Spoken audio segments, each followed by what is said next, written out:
નમસ્કાર વિદ્યાર્થી મિત્રો, ગેલેક્સી સ્કૂલ ઓફ સાયન્સના ઓનલાઈન સેશનમાં ફરીથી આપ સૌનું હાર્દિક સ્વાગત છે. Welcome you all.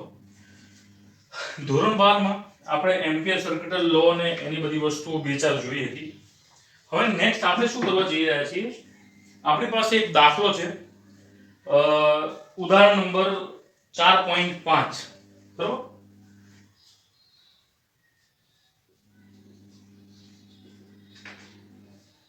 That is example number 4.5. શું કહે છે આ એક્ઝામ્પલ? એક આપણા પાસે એલિમેન્ટ આપેલો છે ડેલ્ટા એલ. શું આપેલું છે? ડેલ્ટા એલ, જેની કઈ કિંમત છે ડેલ્ટા xi. આ રીતની કિંમત આપેલી છે. એક એલિમેન્ટ છે, એક ઘટક છે, એક છે column is placed at the origin and carries large amount of current. બરોબર? એટલે માનો કે આપણા પાસે જે પણ કોઈ યામ પદ્ધતિ છે એના ઉગમ બિંદુ પર મૂકવામાં આવેલ છે આ રીતે. આ છે આપણા પાસે ડેલ્ટા એલ. હવે આ જે ડેલ્ટા એલ જે છે એ એક યામ પદ્ધતિના ઉગમ બિંદુમાં મૂકવામાં આવેલ છે. હવે બીજી શું વાત કરી છે, અને એ જે પણ કોઈ વાયર છે એ વાયર x અક્ષની દિશામાં છે અને એ વાયર દ્વારા ત્યાંથી વિદ્યુત પ્રવાહ પસાર થાય છે જેની કિંમત છે 10 એમ્પિયર. એટલે અહીંથી આ વિદ્યુત પ્રવાહ પસાર કરવામાં આવે છે જેની કિંમત છે 10 એમ્પિયર. મિત્રો આ બાજુથી x અક્ષમાં આ દિશામાં આપણા પાસે વિદ્યુત પ્રવાહ પસાર કરવામાં આવે છે જેની કિંમત છે 10 એમ્પિયર, અને આ થયું આપણા પાસે ડેલ્ટા x. હવે પ્રશ્ન આપણને શું પૂછ્યો છે કે what is the magnetic field? Magnetic field જે છે એટલે ચુંબકીય ક્ષેત્રની કિંમત કેટલી હશે? જો y axis, that means on y axis, એટલે આ છે x એક્સિસ ને અહીંયા કને y axis. y axis at the distance of 0.5 meter, એટલે 0.5 મીટરના અંતરે.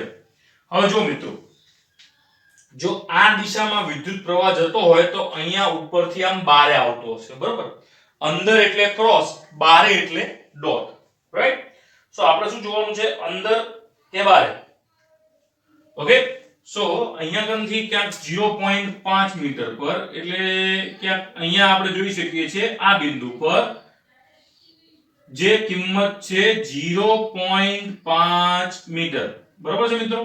0.5 મીટરે આ જે ઉગમ બિંદુમાં x એક્સિસ આપેલું છે એના y અક્ષના દિશા પર, એટલે ધેટ મીન્સ આ દિશામાં જાય છે તો અહીંથી વિદ્યુત પ્રવાહ એટલે ચુંબકીય ક્ષેત્ર અહીંથી બહાર આવશે, રાઈટ? બહાર એટલે ડોટ અને અંદર એટલે કે ક્રોસ. આ પ્રકારની આપણા પાસે વાત કરી છે. તો ડેલ્ટા x ની કિંમત પણ આપણા પાસે આપેલી છે 1 સેન્ટીમીટર.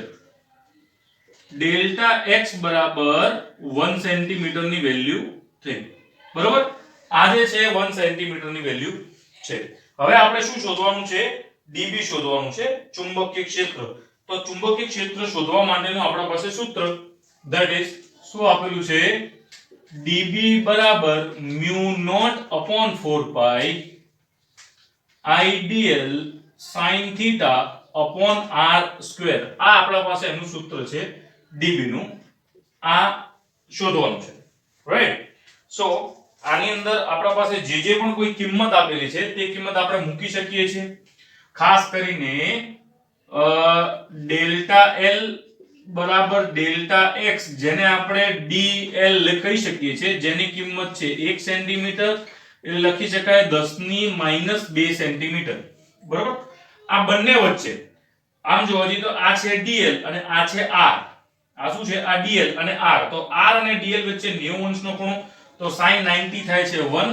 તો અહીંયા કને જે ખૂણો છે sin 90 છે જેની કિંમત 1 થાય છે. તો આ જગ્યાએ આપણે b નેટ ની વાત કરીએ તો mu naught upon 4 pi, mu naught upon 4 pi ની પણ કિંમત આપણે લખી શકાય છે, that is mu naught upon 4 pi બરાબર 10⁻⁷. બરોબર છે મિત્રો? I hope you can understand this. તો આ કિંમત થઈ. પછી આપણા પાસે જે કિંમત આપેલી છે i ની કિંમત છે, તો i બરાબર 10 એમ્પિયર આપેલું છે અને r જે આપેલું છે આપણા પાસે એ છે 0.5 મીટર. રાઈટ? તો હવે બધી તમામ કિંમતો આપણે આમાં ગોઠવી દઈએ છીએ. સો શું આવે છે? μ0/4π ની કિંમત 10 ની -7. પછી i ની કિંમત આપેલી છે 10. પછી dl ની કિંમત છે 10 ની -2 અને આની કિંમત આપેલી છે આપણા પાસે 0.5 નો વર્ગ. રાઈટ? એટલે 0.5 નો વર્ગ આપેલો હોય તો તમે આ રીતે પણ લખી શકો છો if you wants to write. તો અહીંયા આપણે લખી શકીએ છીએ 5 એટલે 25 ગુણ્યા 10 ની -2 આવી રીતે લખી શકાય. કેમ કે આ થાય 5 ગુણ્યા 10 ની -1 તો એનો વર્ગ, તો અહીંયા થઈ ગયું 10 અને આનો વર્ગ થઈ ગયું આ. રાઈટ? હવે આ 10 ની -2 અને 10 ની -2 થઈ ગયા કેન્સલ.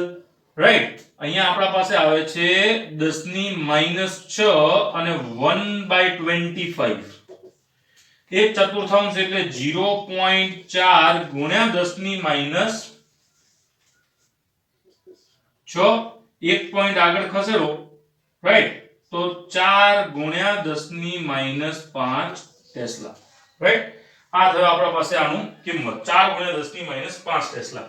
હવે બીજી એક વસ્તુ ખાસ એ જોવાની છે કે આની દિશા કઈ બાજુ આપણે લઈશું. રાઈટ? આપણે આની દિશા લેવાની છે, ખાસ કરીને ધ્યાન આપજો.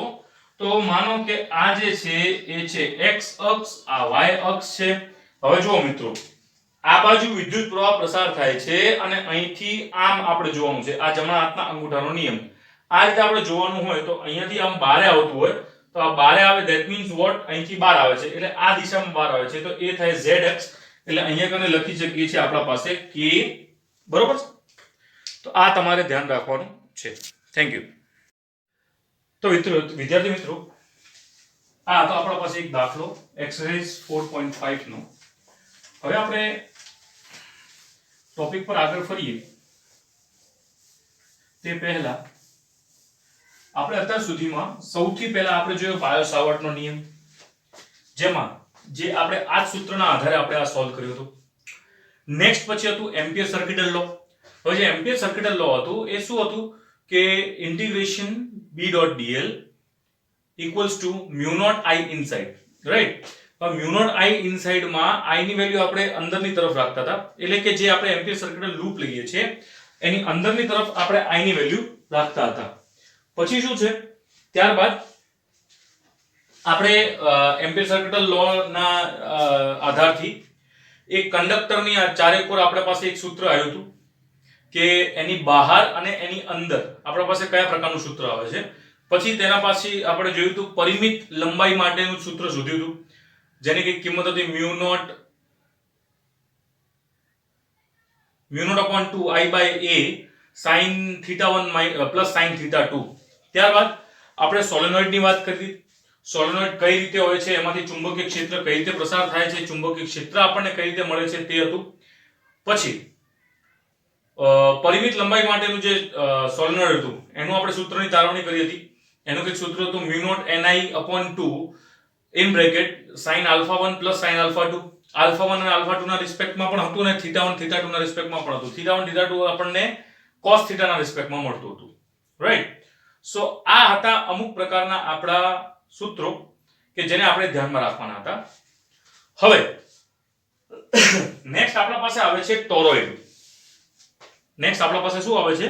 ટોરોઇડ. હવે ટોરોઇડ એટલે શું? તો મિત્રો તમને એક સિમ્પલ વસ્તુ કહું કે દાખલા તરીકે આ તમે જોઈ શકો છો કે આ છે આપણા પાસે એક સોલેનોઇડ જેના ગુંજળા કંઈક આ પ્રકારે છે. નંબર ઓફ ટર્ન્સ છે, ઘણા બધા છે, ઘણી બધી વસ્તુઓ છે. તો હવે આની અંદર ખાસ કરીને આપણે એ જોવાનું છે કે આ જે સોલેનોઇડ છે એને આપણે આમ રાઉન્ડ ફેરવી દઈએ. શું કરી દઈએ? આમ રાઉન્ડ ફેરવી દઈએ. આ રીતે એક્ઝેક્ટલી પેલી સ્પ્રિંગ રમવાની આવે એને તમે આમ રાઉન્ડ ફેરવી દો તો કેવું તમને દ્રશ્ય દેખાય?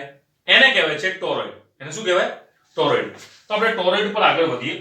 તો આમાં જે ટોરોઇડ જે છે એની બે પ્રકારની ત્રિજ્યાઓ છે. અચ્છા, બીજી એક તમને ખાસ વાત કરું. સોલેનોઇડ નું આપણે જે સૂત્ર જોયું હતું,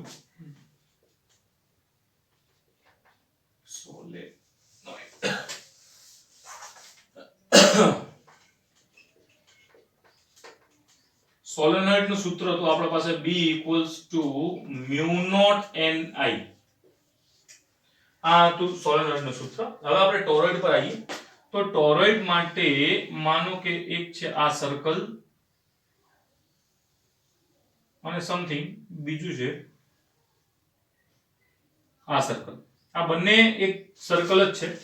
હવે આમાં જે વાયર છે કઈ રીતે હોય છે એનું હું તમને ટ્રાય કરું છું બતાવવા માટે.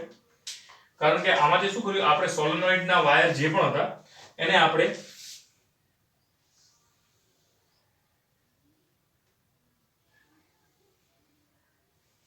ચાલશે, એને આપણે ગોળ ગૂંચળામાં કરી દીધા છે. કારણ કે અહીંયાથી આમ વાયર જાય છે. યસ,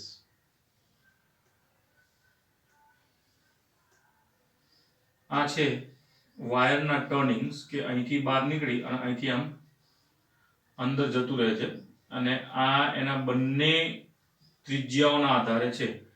એક છે એની અંદરની ત્રિજ્યા, બીજી છે એની બહારની ત્રિજ્યા. તો આ ટોરોઇડમાં આપણને આ કઈ રીતે મળે છે તેના પર થોડીક ચર્ચા આપણે કરી શકીએ છીએ. રાઈટ, આ પ્રકારે છે. માનો કે અહીંયાથી આમ વિદ્યુત પ્રવાહ અંદર જાય છે અને અહીંથી આમ વિદ્યુત પ્રવાહ બહાર આવે છે. રાઈટ, આ છે I ઇનસાઇડ અને આ I આઉટસાઇડ, એટલે આમ અંદર આમ બહાર. રાઈટ, અને આ માનો કે આપણે એનું કેન્દ્ર લઈ લઈએ. આમાં બધી અલગ અલગ પ્રકારની ત્રિજ્યાઓ છે. એ ત્રિજ્યાઓના આધારે આપણે અહીંયા ચર્ચા કરવાની છે. રાઈટ મિત્રો? સો આની જે પણ કોઈ ત્રિજ્યા આપણે જે લેવાની છે એ ત્રિજ્યા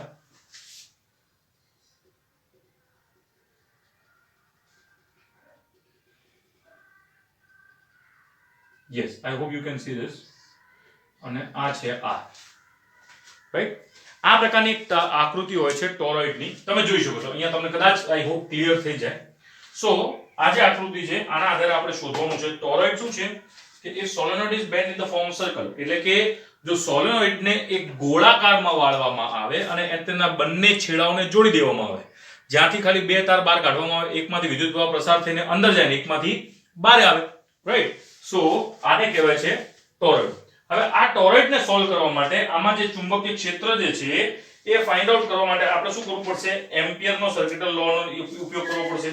એમ્પિયર સર્કિટલ લો એટલે શું? Integration B.dl μ0 I inside. બરોબર છે? તો હવે આપણે શું કરીએ છીએ? આપણે એમ્પિયર્સ લૂપ લઈએ છીએ. શું લઈએ છીએ? Ampere circuital loop.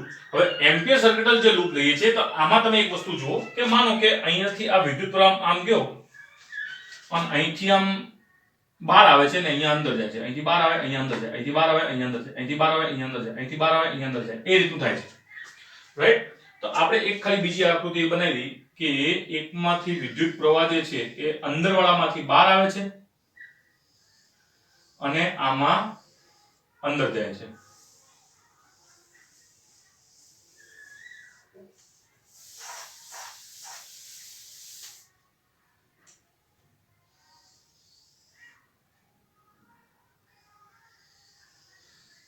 ચાલશે. યસ, અંદરમાંથી અહીંયાથી આમ અંદર ગયો તો વિદ્યુત પ્રવાહ અહીંથી બહાર આવ્યો. તો આમાં આપણે એવું બતાવીએ છીએ કે અહીંયા જે છે એ વિદ્યુત પ્રવાહ જે છે એ બહાર આવે છે. એટલે આના આધારે આપણને ખબર પડે મિત્રો. બરોબર? અને અહીંયા જે છે એ બહાર આવે છે. તો માનો કે અહીંયા કને આપણે કરી દઈએ ક્રોસ, અહીંયા કને કરી દઈએ છે ક્રોસ, અહીંયા કરી દઈએ છે ક્રોસ, અહીંયા કરી દઈએ છે ક્રોસ, આ ક્રોસ, આ ક્રોસ, આ ક્રોસ, ક્રોસ અને ક્રોસ. રાઈટ મિત્રો? એટલે અહીંથી બહાર આવે અહીંયા અંદર જાય, બહાર આવે અંદર જાય, બહાર આવે અંદર જાય. આ પ્રકારનું છે. બરોબર? હવે આમાં જે તમે જુઓ છો મિત્રો, આઈ હોપ તમને ક્લિયર દેખાય છે. યસ, તો આની અંદર જે તમે જુઓ છો એમાં શું થાય છે કે બહાર આવે છે અને અંદર જાય છે. હવે આ પ્રકારે આપણે બે એના એમ્પિયર સર્કિટલ લૂપ વિચારી છે. શું વિચારી છે? Ampere circuital loop. તો એક તો છે એમ્પિયર સર્કિટલ લૂપ આની અંદર અને એક છે આની બહાર. હવે આમાં જે છે આમાં ખાસ કરીને યાર એક તો ચમક ડેમ. તો મિત્રો આની અંદર આમાંથી અંદર આવે છે આમાંથી બહાર આવે છે. તો ખાસ કરીને પહેલા આપણે એક વસ્તુ સમજીએ કે આની અંદર ચુંબકીય ક્ષેત્ર હશે ક્યાં. એમ્પિયર સર્કિટલ લો તો એપ્લાય કરીએ પણ ચુંબકીય ક્ષેત્ર પણ જોઈએ. તો આમાં એક વસ્તુ થાય છે કે જ્યારે આ કોઈ એક આમ કવર થતું હોય આ રીતે, હું તમને કઈ રીતે સમજાવું. માનો કે કોઈ પણ આ એક સપ્લિમેન્ટરી લીધી, વેરી ગુડ. આ કવો ભાગ છે બરોબર. આજે દેખાય છે આપણે શું કર્યું, ટોરોઇડ ને માનો કે આ ટોરોઇડ છે આપણે આમ અડધું કાપી દીધું. હવે આ જે છે આ ટોરોઇડમાં આ રીતે છે કે ઉપરથી વિદ્યુત પ્રવાહ જે છે એ અહીંથી બહાર આવે અહીંથી અંદર જાય. એટલે અહીંથી આમ બહાર આવે ને અહીંથી અંદર જતું રહે. હવે અહીંથી અંદર જતું રહે તો આમાં આપણા પાસે અંગૂઠો જે છે એ આ દિશામાં બતાવે છે. એટલે ચુંબકીય ક્ષેત્ર જે છે એ ટોરોઇડની આખાની અંદર ફરતું હશે. ક્યાં ફરશે? ટોરોઇડની અંદર. સો આમાં હવે આપણે જોયું કે આ ટોરોઇડની અંદર ફરશે એટલે ચુંબકીય ક્ષેત્ર અંદર. હવે જુઓ બીજું, તો આના આધારે આપણે ટોરોઇડની અંદર પણ એક એમ્પિયર સર્કિટલ લૂપ લઈએ છીએ. એક આ ટોરોઇડની આખા અંદર, ધેટ મીન્સ આખા અંદર ટોરોઇડની જે આખી રિંગ છે એના વચ્ચે, રાઈટ. એક છે એની બહાર અને એક જે ટોરોઇડની જે ગોળ ભૂંગળા જેવું છે એ ભૂંગળાની અંદર. સો taking ampere circuital loop in this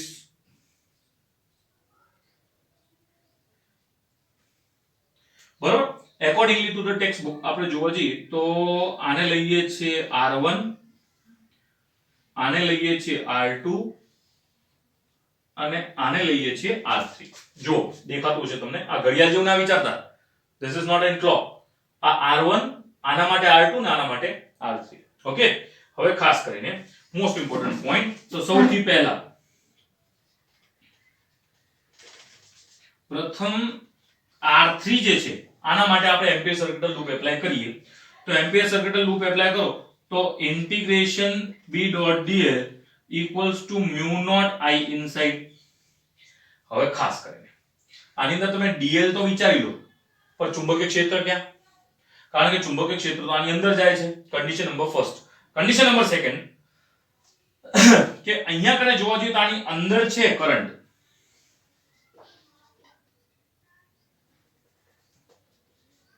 પ્રવાહ જે છે આની અંદર છે પણ એક બાજુથી આમ બહાર આવે એક બાજુ અંદર જતું રહે. જોઈ લો, એક બાજુ બહાર આવે એક બાજુથી અંદર જતું રહે. મેગ્નેટિક ફ્લક્સ એટલે કે આપણે ઇલેક્ટ્રિક ફ્લક્સ ની જે વિદ્યુત ક્ષેત્ર રેખાઓ જે હતી એ વિદ્યુત ક્ષેત્ર રેખાઓ શું બતાવતી હતી કે અંદર જઈને બહાર ના નીકળી જવી જોઈએ એ સ્ક્વેર લૂપ માંથી. તો આમાં એવું થાય છે. તો આના કારણે R3 માં આપણા પાસે આ કોઈ પણ પ્રકારનું ચુંબકીય ક્ષેત્ર મળતું નથી. ધેટ મીન્સ R3 માં ચુંબકીય ક્ષેત્ર શૂન્ય. પછી આપણે વાત કરીએ છીએ R1 ની અંદર. હવે R1 માં જોવા જઈએ તો અહીંયા આપણે R3 જોયું, હવે આ R1 માટે તો integration B.dl equals to mu naught epsilon I inside. હવે આમાં I inside જ નથી. આની અંદર આની અંદર છે inside? ના, આની બહાર છે. કરંટ જે છે આની બહાર છે. I inside is not available. I inside not available. તો આમાં પણ આપણા પાસે ઇન્ટિગ્રેશન B.dl equals to 0. તો આમાં શું થાય? B equals to 0. આમાં પણ આપણા પાસે આ કન્ડિશન જે છે એ થઈ ફોલ્સ કે જેના કારણે આપણને આ મળતું નથી. નાઉ હવે આપણે શું કરીએ છીએ, આ R2 ની કિંમત લઈએ છીએ, રાઈટ. હવે આ R2 ની કિંમત લઈએ તો એમાં શું થાય છે કે એમાં આ જે R2 નું એમ્પિયર છે એની અંદર પ્રવાહ છે આ બહારનું નહીં ગણવાનું. આમાં જેમ શું થતું હતું અંદરથી આઈને બહાર જતું રહેતું હતું એટલે થઈ જતું હતું 0 આના માટે. પણ આપણે આની વાત કરીએ, આજે અંદર જે તમને લૂપ દેખાઈ રહ્યો છે એની આપણે વાત કરીએ તો અહીંયાથી આમ વિદ્યુત પ્રવાહ બહાર આવી અને આમ અંદર જતો રહે છે. તો આવા માટે શું કરી શકાય? સો એના માટે આપણે એપ્લાય કરીએ તો હવે આપણે એપ્લાય કરીએ છીએ R2 માટે. તો ઇન્ટિગ્રેશન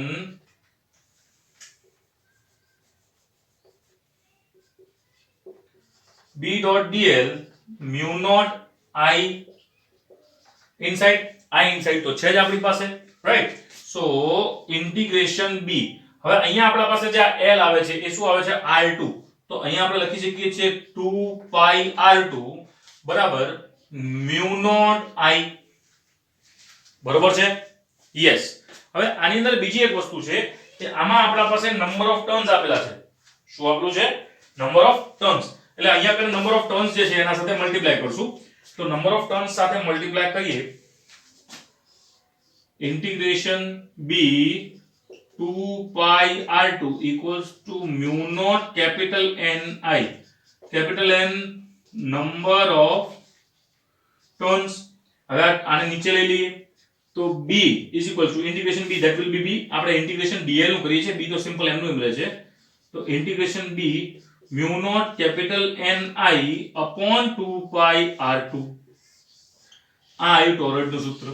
હવે આ ટોરોઇડના સૂત્રમાં ખાસ n by l જેને આપણે કહીએ છીએ n upon 2 pi r2 જેને એપ્રોક્સિમેટલી કહી શકીએ છીએ n upon 2 pi r. તો આની જગ્યાએ આપણે લખીએ છીએ સ્મોલ n. તો આ સૂત્રની અંદર આપણે સ્મોલ n એપ્લાય કરીએ તો b equals to mu naught n I. આ સૂત્ર અને સોલેનોઇડનું સૂત્ર બંને સેમ છે. બસ સોલેનોઇડ સૂત્રમાં ફરક એવો છે કે જે લંબાઈ માટે l આવે છે જ્યારે આ જે l છે એને આપણે 2 pi r માં લઈએ છીએ. બીજી એક ખાસ વસ્તુ, આ જે અંદર r આવ્યું છે, આ જે અંદરનું r છે તમે જોઈ શકો છો અહીંયા કે આ જે આપણે ત્રિજ્યા છે આટલા સુધી લીધી છે. તો આ ત્રિજ્યા કદાચ જો આપણને ન આપેલી હોય તો શું કરવાનું? સોરી, માનો કે આ છે r1 અને આ છે r2. તો શું કરવાનું? r1 r2 by 2 બંનેનું એવરેજ લઈ અને આની ત્રિજ્યાને મુખ્ય રીતે આપણે એપ્લાય કરવા છે. સો the main point is આ વસ્તુ તમને ક્લિયર થઈ ગઈ હશે. તો this is a topic of an toroid. બરોબર? ટોરોઇડ એ છે કે જેને આપણે સોલેનોઇડ ને રાઉન્ડ ફેરવી દઈએ છીએ તેના આધારે આપણે આની કિંમત શોધતા હોઈએ છીએ. બરોબર? Yes. So coming to the point, અહીંયા આપણા પાસે એક દાખલો છે વિથ રિસ્પેક્ટ ટુ સોલેનોઇડ. એના પર થોડીક ચર્ચા કરીએ. તો આનો સ્ક્રીનશોટ લેવો હોય તો તમે લઈ શકો છો. બરોબર? સો દાખલો 4.9 ચોપડામાં તમે આઈ મીન ટેક્સ્ટ બુકમાં તમે કાઢી લો. એક્ઝામ્પલ નંબર 4.9 ઉદાહરણ છે 4.9. બરોબર? સો 4.9 દાખલો શું કહે છે? a solenoid of a length 0.5 metre. એટલે એક લેન્થ સોલેનોઇડ છે જેનું લેન્થ આપેલી છે 0.5. એટલે પહેલું તો આપણી પાસે છે સોલેનોઇડ. માનો કે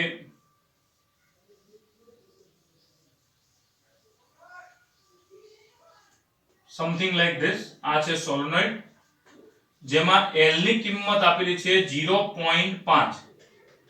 બરોબર? અને અહીંયા જે છે નંબર ઓફ ટર્ન્સ ઘણા બધા છે, lots of turns. Lots of turns એટલે તમે આની અંદર જોયું છે કે જે નંબર ઓફ ટર્ન્સ આપણા પાસે આપેલા છે એ કંઈક છે 500 જેટલા. ધેટ મીન્સ 500 ટર્ન્સ આપણા પાસે આપેલા છે. ઓકે? સો આ ખાલી તમને બતાવવા માટે કે there are so many turns, બહુ જ નજીકમાં ટર્ન્સ આપેલા છે અને અડધા મીટરનું. ધેટ મીન્સ અડધા મીટરમાં આપણા પાસે નંબર ઓફ ટર્ન્સ છે 500. રાઈટ? આટલું આપણા પાસે આપેલું છે. પછી શું છે આગળ? With radius. શું આપેલું છે? રેડિયસ. કોનું રેડિયસ આપેલું છે? તો it has radius of 1 centimetre. શું આપેલું છે? 1 સેન્ટીમીટર. એટલે 1 સેન્ટીમીટરની એની ત્રિજ્યા છે. તો આ થઈ ત્રિજ્યા, that is r equals to 1 centimetre. હવે 1 સેન્ટીમીટર એટલે વિચારો કે કદાચ આ પેન જેટલું છે. આ પેન જેટલો સોલેનોઇડ હશે એમાં આ અડધા મીટર જેટલું લાંબુ આપેલું છે એટલે ઇન્ફાઇનાઇટ સોલેનોઇડ જેવું થયું. made up of 500 turns, it carries a current of 5 ampere. આની અંદરથી જે વિદ્યુત પ્રવાહ પ્રસાર થાય છે, બરોબર? આમાંથી વિદ્યુત પ્રવાહ જે પ્રસાર થાય છે that means I equals to 5 ampere. It carries a current of 5 ampere. What is the magnetic field inside the solenoid? Magnetic field inside the solenoid એટલે સોલેનોઇડ ની અંદર. તો હમણાં જ આપણે સૂત્ર જોયું, that is B equals to mu naught Ni. પણ આની અંદર જે n છે એ small n equals to capital N upon L આવું થાય. હવે કેપિટલ N ની કિંમત છે 500 અને સ્મોલ n ની કિંમત છે 0.5. તો આ તમામે તમામ કિંમતો આપણે સૂત્રમાં મૂકીએ. હવે આની અંદર જે r આપેલું છે એ તમને કન્ફ્યુઝ કરવા માટે આપેલું છે, જેની કિંમત આ દાખલા માટે જે માહિતી આપેલી છે એના માટે કોઈ ઉપયોગી થતી નથી. સો શું કહી શકશું હવે? તો b equals to mu naught ni. તો મ્યુ નોટ ની કિંમત 4 પાઈ ઇન્ટુ 10⁻⁻⁷. n ની કિંમત છે કેપિટલ N અપોન L એટલે 500 અપોન 0.5 અને i ની કિંમત આપેલી છે કદાચ 5 ampere. Yes, very good. So b equals to આ પોઈન્ટ ને 50 કર દો તો અહીંયા થઈ જાય છે 10. બરોબર છે? આ 10 એટલે 1 2 3 10⁻³ આના સાથે સોલ્વ કરીએ તો 4 પાઈ ઇન્ટુ 10⁻³ સોલ્વ કરો તો -4 ઇન્ટુ 5. તો b equals to 9 pi into 10⁻⁻4 tesla. અને જો પાઈ ની કિંમત મૂકો તો 3.14 તમારે કિંમત મૂકવાની થશે.